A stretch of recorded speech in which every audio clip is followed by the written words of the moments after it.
Hello, hello. I hope you all are doing real well.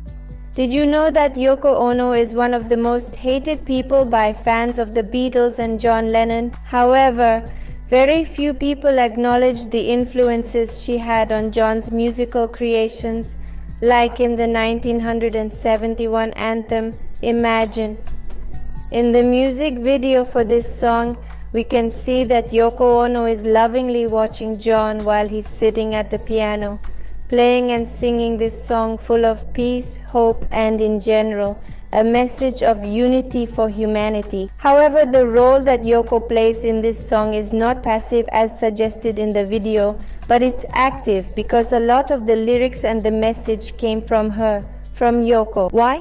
Because that's how she saw and conceived a world full of conflicts and wars. On June 14, 2017, during the annual meeting of the National Association of Music Publishers, Imagine received the Song of the Century Award, also known as the Centennial Award.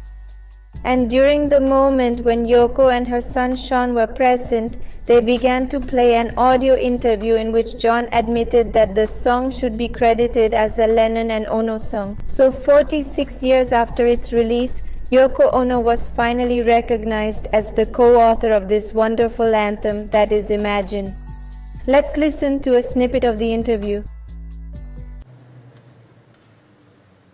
Surprisingly, actually, that should be credited as a Lennon-Ono song because a lot of the lyric and the concept came from Yoko, but those days I was a bit more selfish, a bit more macho, and I sort of omitted to mention her contribution, but it was right out of Grapefruit, her book. There's a whole pile of pieces about imagine this and imagine that, and give her credit now, long overdue.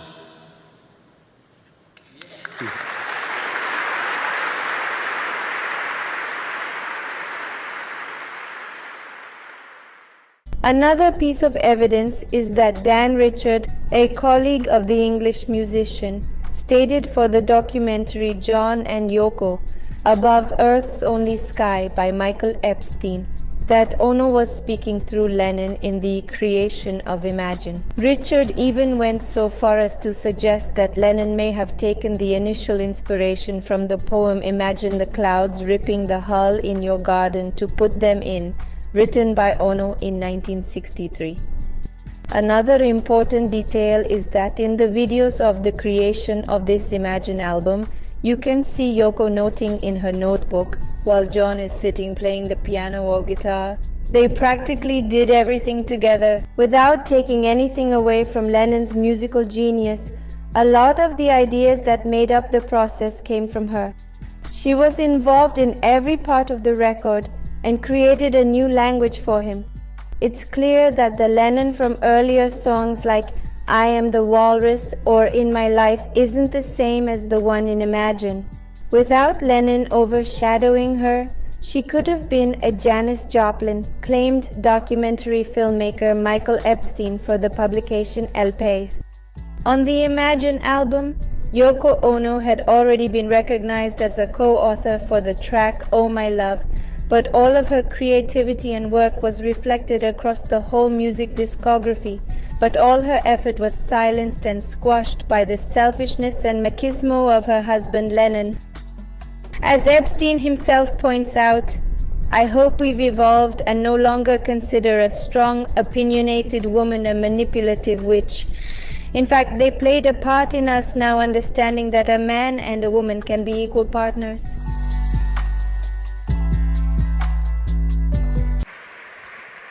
Thank you, thank you, thank you. I learned so much from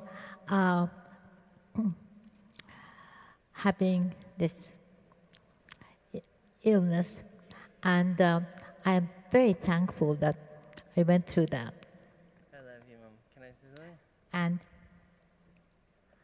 this is the best time of my life. That's great.